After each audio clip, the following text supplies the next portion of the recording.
Bleacher Report released their predictions for where the top remaining NBA free agents will sign. In those predictions, Bleacher Report had Quentin Grimes leaving Philadelphia to sign with a different team. What team is that? How realistic is it?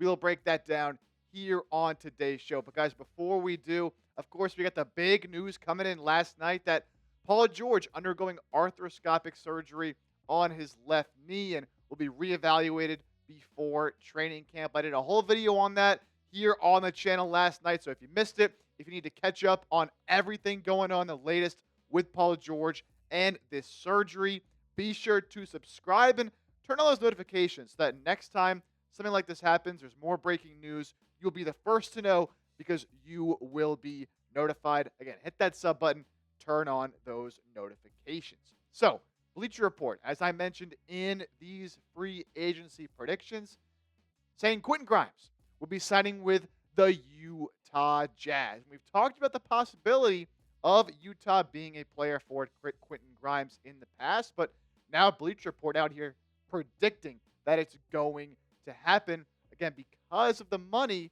Utah opened up and with some of the non-guaranteed salaries they can release in KJ Martin, in Jaden Springer, they could have enough money to throw Grimes a pretty substantial offer. And should the Sixers let him go to Utah if the Jazz do offer Grimes an amount that Philadelphia might not be comfortable paying? Here's Greg Swartz of Bleacher Report on Quentin Grimes possibly signing with Utah. Even with two players earning over $50 million next year, the Sixers are not a luxury tax team right now, do have access the full $14.1 million mid-level exception.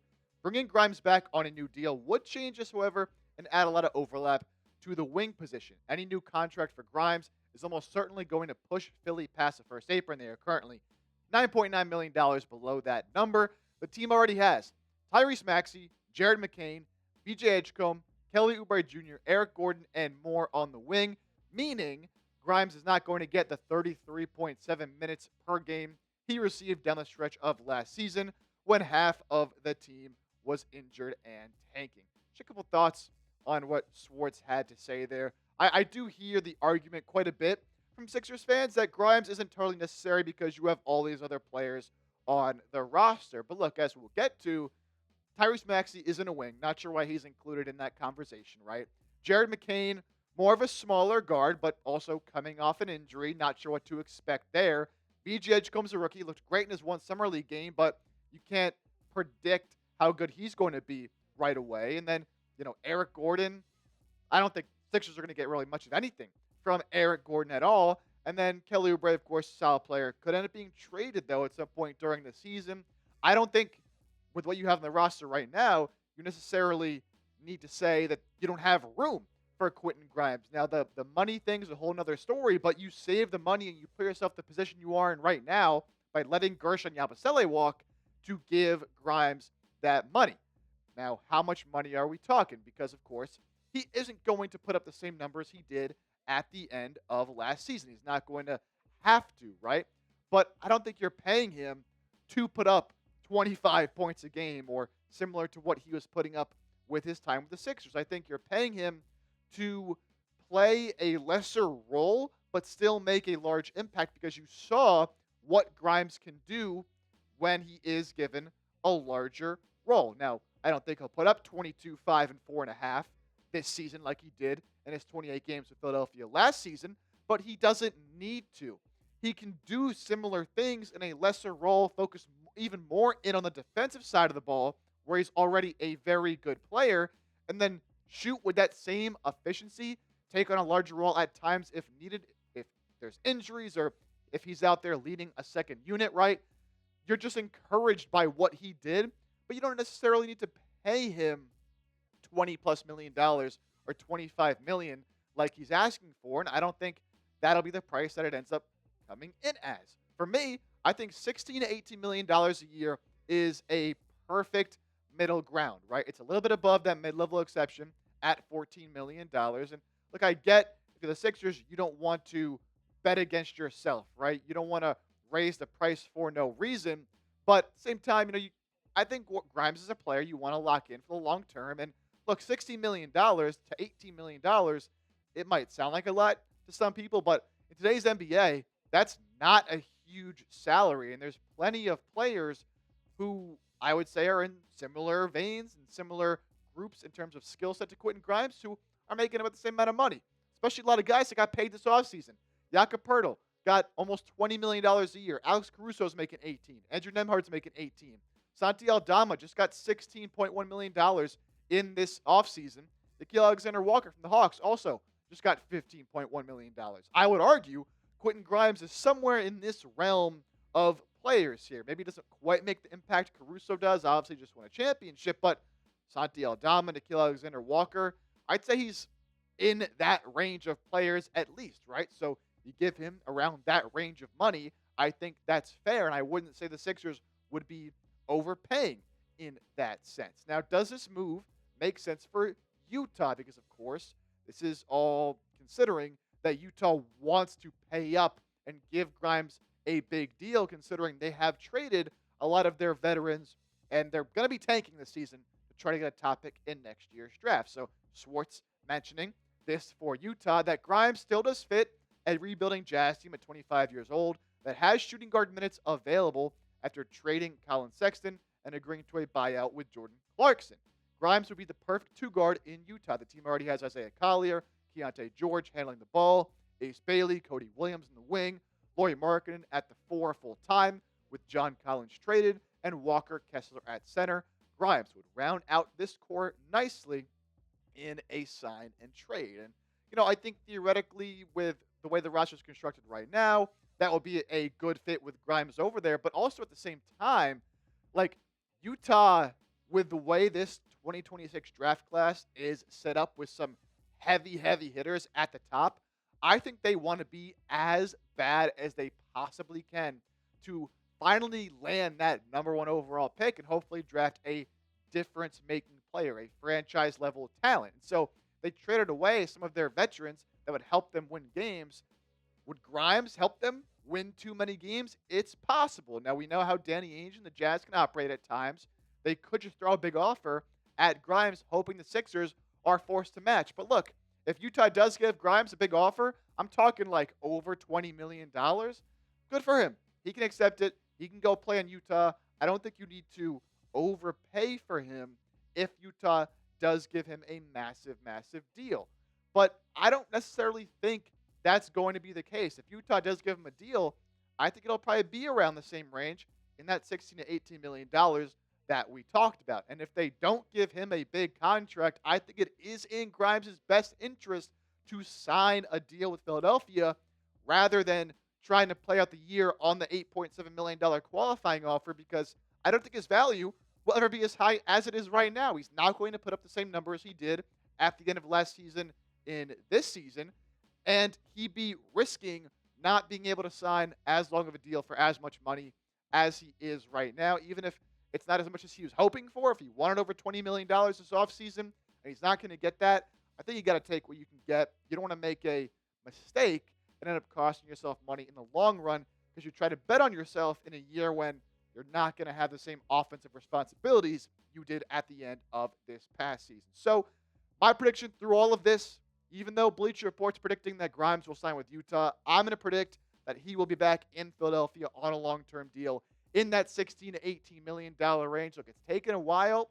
All these restricted free agents are taking a while because there's no market for any of them. No other teams are offering them real deals, and at the end of the day, I don't think Utah is going to be the one to offer Grimes a deal upwards of $20 million.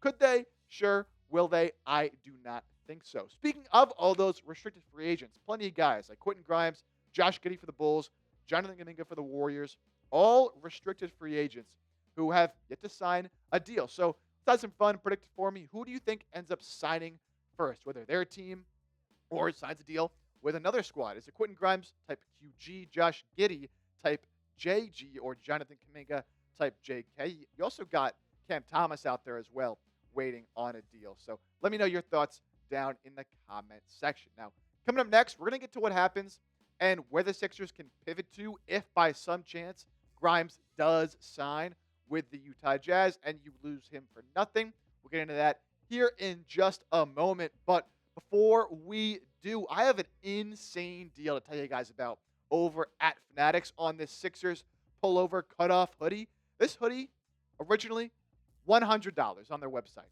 But right now, you can get this hoodie in all sizes for just $35.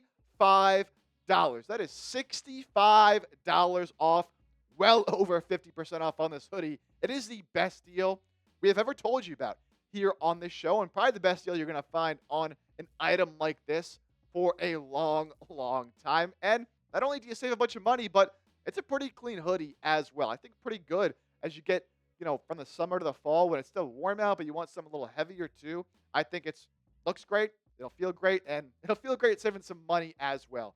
Chatsports.com/Sixers hoodie. You plug in that link, it'll take you there. That deal will apply again. Chatsports.com/Sixers hoodie. That'll be in the description and the comments of today's show. Go take advantage of that deal before it is too late.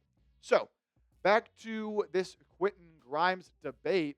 What does happen next? Let's just say Quentin Grimes leaves. I don't think Utah would want to do a sign and trade. They have no reason to because they have the money already to sign Grimes with cap space. So if he does just go and the Sixers do not want to match, they let him walk to Utah theoretically. What can Philadelphia do next to try to supplement those losses of both Grimes but also Yabusele? Because you could have brought in Gershon Yabusele if you knew you were going to lose Grimes, and you let him pretty much walk for nothing in that scenario.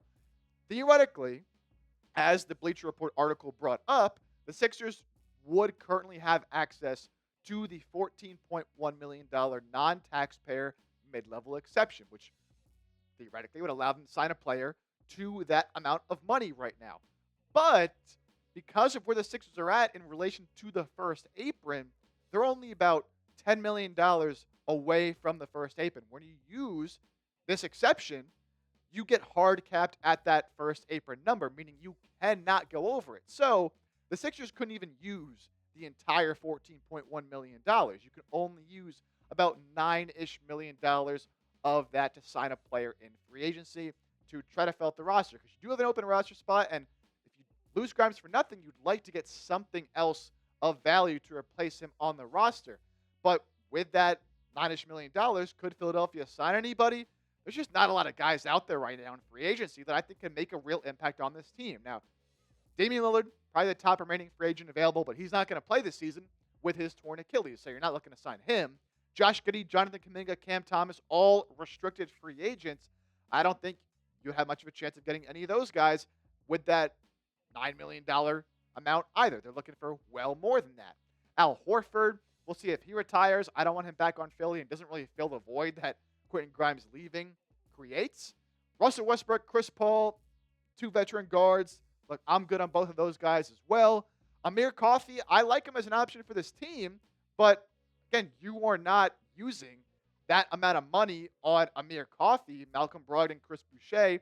I could say the same thing for all of those guys as well. So it's just not a lot of great external options left in free agency if you do lose Grimes. And that's why I think the Sixers will make it a priority to bring him back, because you can't really replace him with much of anything else. Now, there is a scenario where if the Sixers decide not to use that mid-level exception to sign someone, you can hold on to it until the trade deadline and actually use it as a trade exception. So that is certainly a scenario. But again, same instance, you wouldn't even be able to use the full thing. So what player are you trading for that's going to make an impact that's under $10 million? I just don't really see a scenario, because you can't combine it with other player salaries. You can't go like Oubre's $8 million, Drummond's $5 million, and then the $9 million of the trade exception. You're not allowed to do that. You can't combine it with other player salaries. So I just don't see a scenario where that would be a smart option for Philadelphia. So none of the external options are looking that good. So you probably have to look internally to replace Quentin Grimes if it really does come to that. Obviously, the first guy you're looking at is VJ Edgecombe, right? Great summer league debut. Been injured since then. I don't think that'll be a problem come the start of the season. But as good as he looked in his first game, and I said, man, Sixers might have got another tremendous pick here in the NBA draft, we still got to see it when the NBA season starts, right? As good as he looked in summer league, it was just one game, and it was just summer league, right? We got to see what he can do out there on the floor playing real NBA minutes. Will he be ready to contribute right away? Even if you're confident he can, we still have to see it, right? So that's a big unknown that you'd be relying on if Grimes does leave. And something similar can be said about Jared McCain. Now, we saw more good things from Jared McCain last season against actual NBA competition, but coming off the meniscus injury, how healthy is he going to be right away? Can he replicate the production he had last year? Again, it's just an unknown. You cannot count on, I would say, McCain being the same guy right away. Could he be? Sure. And could VJ be great right away? Sure. But you don't know those things, right? So it's just a lot of unknowns you'll be heading into the year with, on top of the fact that you now have this Paul George injury that we talked about to deal with. And whether he's ready for the season or not, he should be. But there's a chance that maybe it does linger given his injury history. So you could be talking about Jared McCain not being 100% to start the season. BJ Edgecombe, you just don't know what you're going to get. And Paul George might not be 100% either. So then it's like, you got Maxey. How can you rely on Joel Embiid at this point to be healthy? Then what? Kelly Oubre, Justin Edwards, Adam Bona, Eric Gordon. Like, man, you could be right back in the same type of spot you were last season if you do lose Quentin Grimes for nothing.